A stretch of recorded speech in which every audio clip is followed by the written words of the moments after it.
Hazrat Abdullah bin Abu Qatada reports that his father said, "We set out in the year of Hudaybiyah in the company of the Prophet ﷺ.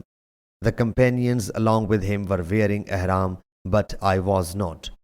We were informed that there was an enemy at Ghaiqa, so we advanced to them.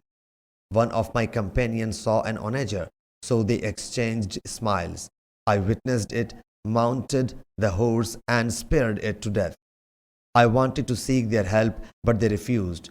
Then we ate some of it. Then I went to Allah's Apostle ﷺ, fearing that we will be left far behind.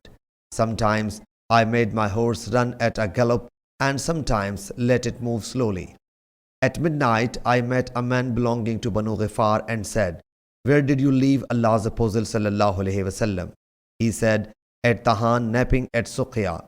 I reached the Prophet ﷺ and submitted, 'O Allah's Apostle ﷺ, your companions convey salam, mercy and blessing to you, and they fear lest the enemy should intervene between you and them. So wait for them.' So he ﷺ did the same. I then said, 'O Allah's Apostle ﷺ, we hunted a wild ass and we have its spare flesh.' Allah's Apostle ﷺ said to his companions, 'Eat,' and they were wearing ihram.